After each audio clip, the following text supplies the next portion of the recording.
Hello friends, welcome to daily vlog channel. எல்லோரும் எப்படி இருக்கீங்க? நல்லா இருக்கீங்கன்னு நினைக்கிறேன். ரொம்ப நாள் ஆச்சு நம்ம ஒரு லாங் வீடியோ போட்டு. என்னென்னா எனக்கு ஆஃபீஸ் இப்போ ஒர்க் ஃப்ரம் ஆஃபீஸ் பண்ணிட்டாங்க.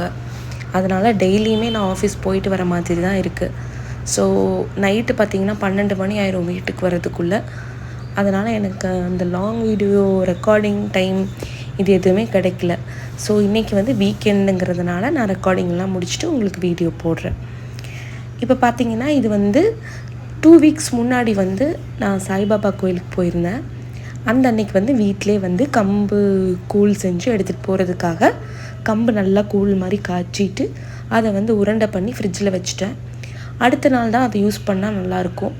அதுக்கு அடுத்த நாள் நம்ம கொஞ்சம் நல்லா தயிரில் நல்லா வெங்காயம், பச்சை மிளகா, கருவேப்பிலையெல்லாம் போட்டு நல்லா ரெடி பண்ணி கோயிலுக்கு எடுத்துகிட்டு போனோம். கோயிலுக்கு எடுத்துகிட்டு போயிட்டு அங்கே எல்லாருக்குமே கொடுத்தாச்சு. அங்கே பார்த்தீங்கன்னா நிறையா பேர் எடுத்துகிட்டு வருவாங்க. பக்கத்து வீட்டில் இருக்கிறவங்கெல்லாம் எடுத்துகிட்டு வருவாங்க. எப்போவுமே கோயிலுக்கு போனால் எனக்கு ரொம்ப மன நிறைவாக இருக்கும், ரொம்ப பீஸ்ஃபுல்லாக இருக்கும். நம்ம இந்த மாதிரி ஓடிட்டுருக்கோம், ஒரு நாள் நம்ம கோயிலுக்கு போய் இந்த மாதிரி சின்னதாக கொடுத்துட்டு வர்றது, கொஞ்ச நேரம் அங்கே டைம் ஸ்பெண்ட் பண்ணுறது எனக்கு ரொம்ப பிடிக்கும். அதனால் நான் இந்த மாதிரி வீட்டிலேருந்து செஞ்சு எடுத்துகிட்டு போய் என்னால் முடிஞ்ச நாளைக்கு நான் அதை செய்வேன். அடுத்தது பார்த்திங்கன்னா அதுக்கப்புறம் அந்த வீக்கெண்டு கேரளா போயிட்டேன். நான் திரும்பி கேரளாலேருந்து பட்டாம்பி தான் எங்கள் ஊர் கேரளாவில். அங்கேருந்து தான் நான் பஸ் ஏறி வந்தேன். யூஸ்வலாக ட்ரெயினில் போயிடுவோம். அந்த அன்றைக்கி ஏர்லி மார்னிங் அங்கேருந்து எங்களுக்கு பஸ் இருக்குது கோயம்புத்தூருக்கு. அதனால் டைரெக்டாக பஸ்ஸில் ஏறி வந்தாச்சு. கோயம்புத்தூர் பார்த்திங்கன்னா ஒரு 8-8:30 போல் ரீச் ஆகிட்டோம். அங்கேருந்து ஒரு 6 மணி போல் கிளம்புனேன். இங்கே ஒரு 8:30 போல் நான் ரீச் ஆகிட்டேன். ஸோ ஆல்மோஸ்ட் ஒரு 2.5 hours 3 hours தான் ட்ராவல் டைமு. வர்றப்பவே பார்த்திங்கன்னா நான் ஃபிஷ் வாங்கி மேரினேட் பண்ணி எடுத்துகிட்டு வந்திருந்தேன். எப்போவுமே நீங்கள் ஃபிஷ் இந்த மாதிரி ட்ராவலில் எடுத்துகிட்டு வரீங்க அப்படின்னா நம்ம அமேசான் கவர் இல்லாட்டி இந்த கொரியரில் வரும் இல்லைங்களா, நல்லா திக்கான ஒரு கவர், அந்த கவர் வாங்கி அதில் நீங்கள் பேக் பண்ணிங்கன்னா சுத்தமாக லீக்கே ஆகாது. ஏன்னா அந்த ஃப்ரிட்ஜுக்குள்ளே வச்சு நம்ம எடுத்துகிட்டு வரோம். அதில் தண்ணி அப்படியே வரும். அந்த தண்ணி யூஸ்வலாக எவ்வளோ கவர் போட்டு வச்சிங்கனாலும் வெளியே வந்துடும், நார்மல் கவர்ஸ் யூஸ் பண்ணிங்கன்னா. பட் இந்த அமேசான் கவரில் போட்டு இந்த மாதிரி ஸ்டிக்கர் ஒட்டி கொண்டு வந்தீங்கன்னா எனக்கு லீக்கே ஆனதில்லை. ஸோ நீங்களும் அந்த மாதிரி ஃபிஷ்ஷஸ் இந்த மாதிரிலாம் உங்கள் ஊர்லேருந்து வீட்டுக்கு எடுத்துகிட்டு வரீங்க அப்படின்னா இந்த மாதிரி கவரில் ட்ரை பண்ணுங்கள். உள்ளே பார்த்தீங்கன்னா பாக்ஸில் தான் வச்சுருக்கேன் ஃபிஷ்ஷு. ஆனால் அந்த பாக்ஸ் நம்ம ஃப்ரிட்ஜில் வச்சுருப்போம் இல்லையா, ஃப்ரிட்ஜில் வச்சு தான் நம்ம எடுத்துகிட்டு வருவோம். அப்போ அந்த ஃப்ரிட்ஜிலேருந்து எடுக்கிறப்ப அதில் ஒரு தண்ணி இருக்கும். அந்த தண்ணி கொஞ்சம் நேரம் ஆக ஆக இன்னும் கொஞ்சம் மெல்ட் ஆக ஆரம்பிச்சிரும். அப்போ பேக்கில் எப்படியும் லீக் ஆகும். ஆனால் இந்த மாதிரி நீங்கள் கவரில் வைக்கிறதுனால பேக்கில் லீக் ஆகாது. நான் ஒரே ஒரு பேக் தான் கொண்டு வந்திருந்தேன். அதுலேயே நான் வச்சு எடுத்துகிட்டு வந்துட்டேன். வந்தவுடனே எனக்கு அன்றைக்கி ஒர்க் ஃப்ரம் ஹோம் தான் நான் எடுத்திருந்தேன். ஸோ வந்த உடனே நான் கடையில் சாப்பிட்டேன் மார்னிங் டிஃபன். மத்தியானத்துக்கு டக்குன்னு நான் சாப்பாடு சமையல் செஞ்சிடலாம் அப்படின்னு சொல்லிட்டு ஃபிஷ் வாங்கிட்டு வச்சு ஃப்ரை பண்ணிவிட்டு ஒரு குழம்பு தான் ரெடி பண்ணிகிட்ருக்கேன். இந்த குழம்பு எங்கள் அம்மா வைப்பாங்க. ரொம்ப ஈஸியான குழம்பு, ஆனால் ரொம்ப டேஸ்ட்டாக இருக்கும். இதுக்கு என்னென்னா ஒரு 2-3 பெரிய வெங்காயம், நீங்கள் எவ்வளோ குவான்டிட்டி செய்கிறீங்களோ அப்படி செஞ்சுக்கோங்க. நான் இன்றைக்கி ஒரு 3 பேர் சாப்பிட்றதுக்கு தான் இந்த குழம்பு செய்கிறேன். அதனால் ஒரு பெரிய வெங்காயத்தில் நல்லா பெரிய சைஸில் இருக்கிறது ஒரு பெரிய வெங்காயம் எடுத்திருக்கேன். தக்காளி குட்டி குட்டியாக இருந்துச்சு. அதனால் நான் ஒரு 7 தக்காளி இந்த மாதிரி குட்டி குட்டி சின்ன சைஸ் இருந்துச்சு. அதனால் ஒரு 7 தக்காளி எடுத்திருக்கேன். கொஞ்சம் தக்காளி குவான்டிட்டி நிறையா இருக்கணும் இதில். இது எல்லாமே ரஃப்பாக நீங்கள் சாப் பண்ணிக்கலாம். சின்னதாக சாப் பண்ணணும் அப்படி எதுவுமே கிடையாது. குயிக்காக ரெடி பண்ணுற குழம்பு தான். அதனால் நீங்கள் சும்மா ரஃப்பாக 1க்கு 2 நீங்கள் கட் பண்ணி போட்டுக்கலாம். ஸோ இந்த வெங்காயம் தக்காளி இது ரெண்டையும் குக்கரில் தான் நம்ம செய்ய போகிறோம். இந்த குழம்பு குக்கரில் தான் செய்யணும். நீங்களும் இதே மாதிரி ட்ரை பண்ணி பாருங்கள். வீட்டில் ஒரு சின்ன குக்கர் இருக்குன்னா அதிலே நீங்கள் வச்சு ட்ரை பண்ணலாம். குக்கரில் நம்ம அரிஞ்சிருக்கிற தக்காளி வெங்காயம் வேறு எதுவுமே நான் அதில் சேர்க்கல. அது ரெண்டையும் சேர்த்துட்டு கூட கொஞ்சம் மிளகா பொடியும் மல்லிப்பொடியும் அதுக்கப்புறம் உப்பு, இது மட்டும்தாங்க. வேறு எந்த ஒரு மசாலா பொடியும் நம்ம சேர்க்க போகிறதில்ல. மிளகா பொடி ஒரு 1/2 டீஸ்பூன் சேர்த்துக்கோங்க, 1/2 டேபிள் ஸ்பூன் சேர்த்துக்கோங்க. மல்லிப்பொடி பார்த்திங்கன்னா ஒரு 2 டேபிள் ஸ்பூன் நான் சேர்க்குறேன். ஸோ அதுதான் இந்த குழம்போட திக்னஸ் கொடுக்கும். இது நம்ம வறுத்து அரைச்ச மல்லி தான். அதனால் அந்த மல்லிப்பொடி கொஞ்சமாக கல்லுப்பு, அவ்வளோதான். இது 3ஐயும் சேர்த்துட்டு குக்கரில் நீங்கள் விசில் போட்டுக்கோங்க. சாரி, மஞ்சத்தூள் சொல்ல மறந்துட்டேன். கொஞ்சமாக மஞ்சத்தூள் போட்டுக்கோங்க. அப்புறம் கல்லுப்பையும் சேர்த்துட்டு விசிலில் போட்டு அதுக்கு முன்னாடி நம்ம ஒரு கிளாஸ் தண்ணியும் சேர்த்துக்கணும். ஸோ தண்ணியும் சேர்த்துட்டு அதுக்கப்புறமா நம்ம விசில் போட்டுக்கலாம். விசில் போடுறதுக்கு முன்னாடி எப்பவுமே நான் சொல்கிற மாதிரி கொஞ்சம் நேரம் கொதிக்க வச்சுக்கோங்க. அதுக்கப்புறமா வந்து விசில் போடுங்க.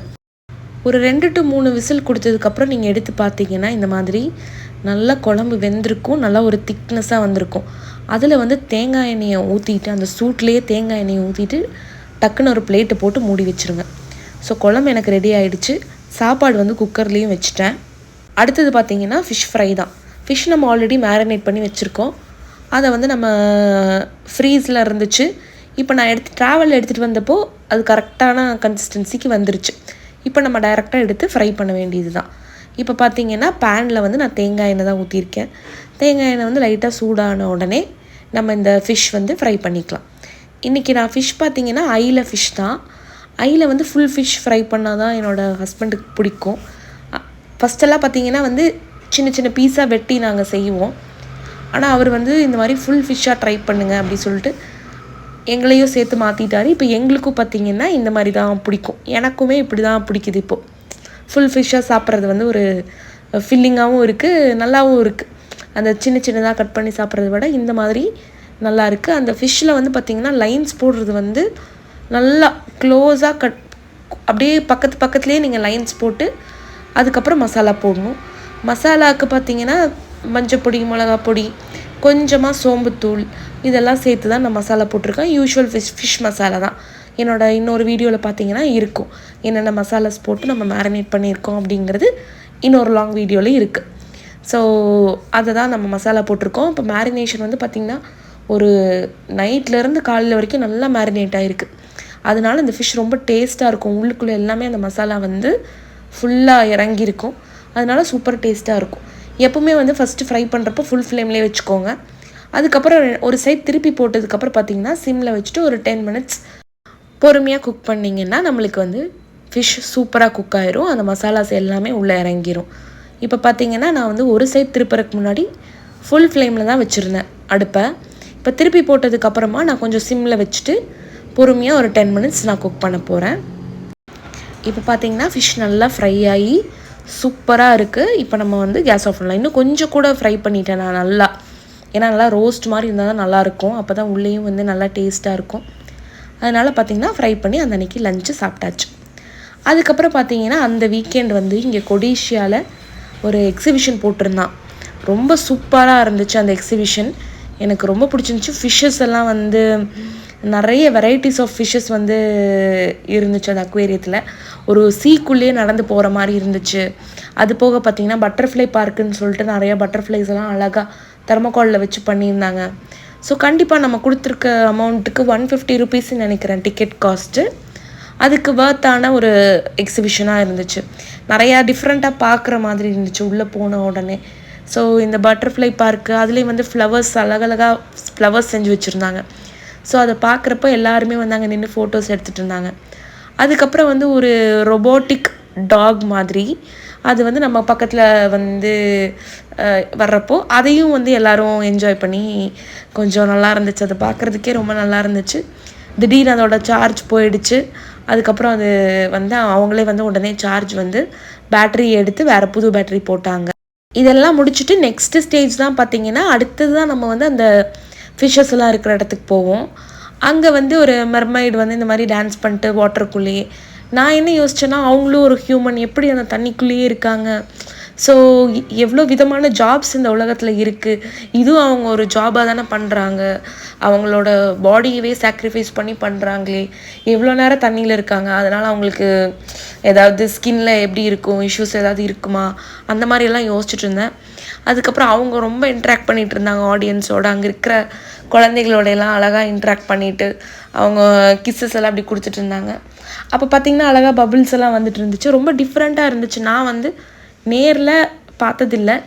துபாயிலலாம் இருக்குது அப்படிலாம் சொல்லியிருக்காங்க. பட் நான் பார்த்ததில்லை. கண்டிப்பாக ஒரு 3 hours வந்து வர்த்தாக ஸ்பெண்ட் பண்ணலாம். அப்படியே ஓடிடும் 3 hours 3 to 4 hours ஓடிடும். கிட்ஸுக்கெலாம் ரொம்பவே பிடிக்கும். கலர் ஃபிஷ்ஷஸ்லாம் குட்டி குட்டியாக அழகாக இருந்துச்சு. ஒரே ஒரு விஷயம் என்னென்னா நாங்கள் போனது வந்து சண்டே. சரியான கூட்டம். அதாவது எப்படா வெளியே வரலாம் அப்படிங்கிற மாதிரியும் எனக்கு இருந்துச்சு. ஈவன் தோ இந்த மாதிரி ஃபிஷ்ஷஸ்லாம் இருந்துச்சுனாலும் என்னால் அது முழுசாக பார்த்து என்ஜாய் பண்ண முடியுமானா கூட்டமாக நீங்கள் போனீங்கன்னா அவங்க வந்து புஷ் பண்ணிகிட்டே இருக்காங்க. அதனால் எனக்கு அங்கே அவ்வளோக்கா வந்து என்ஜாய் பண்ண முடியல. ஃபிஷ்ஷஸ்லாம் அழகாக இருந்துச்சு, பட் என்ஜாய் பண்ண முடியல. நீங்கள் வந்து போகிறீங்கன்னா வீக் டேயில் போங்க. அங்கே வந்து பார்த்திங்கன்னா இந்த ஜெய்ப்பூரி குர்த்தி ஸ்டால், அதில் நிறையா ஸ்டால்ஸ் போட்டிருந்தாங்க.